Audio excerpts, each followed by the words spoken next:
পরিচয় করিয়ে দিই। ও আমার হাজবেন্ড অনিক মাহমুদ, আর ও আমার ফ্রেন্ড মেঘলা। ও আমার লোকে প্রতারণা করছে, ও একটা প্রতারক। আমি বাধ্য হয়ে বিয়েটা করেছি। আমার মায়ের রাইখে তুমি আরেকটা বিয়ে করছো? আরে যাস না কেন, তুই যা।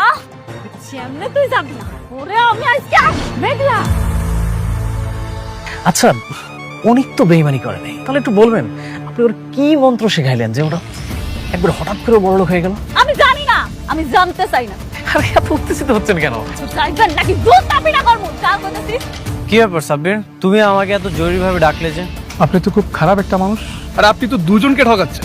সত্যি আমি দুইজনকে ঠকিয়েছি। কিন্তু কেন? আমাদের জীবনে মাঝে মাঝে কিছু কঠিন বাস্তবতার সম্মুখীন হতে হয়, ঠিক তখন কাছের মানুষের সাথে বেইমানি করা ছাড়া আর কোনো উপায় থাকে না। আরে গরিব ঘরে জন্মায় এত অহংকার কিসের? হ্যাঁ, অনেক ভাই, মেঘলা তো বিপদে পড়ছে। আপনি তো অনেকের সব সম্পত্তি বেমানি করে লিখে নিয়েছেন। কিন্তু অনেক আরো বড় বেইমান।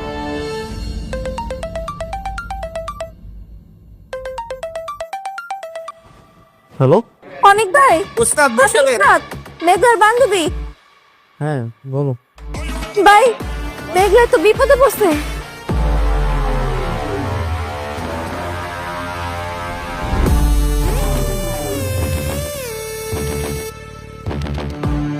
ঠিক আছে, আমি এখনই আসছি।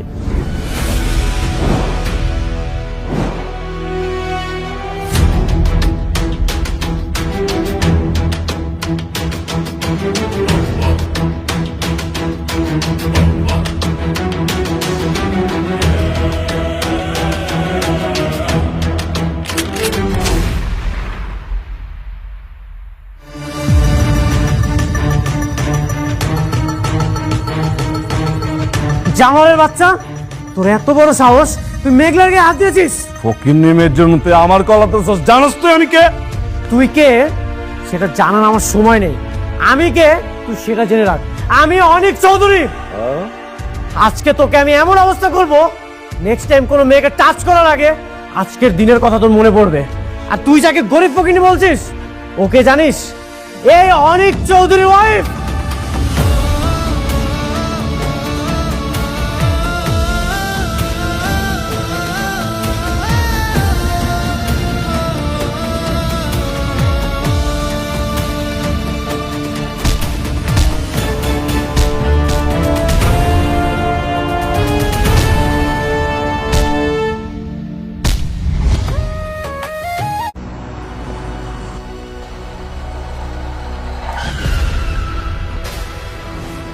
হাত ছাড়েন, বাবা, ছাড়েন কইতাছি। বাবা, মা।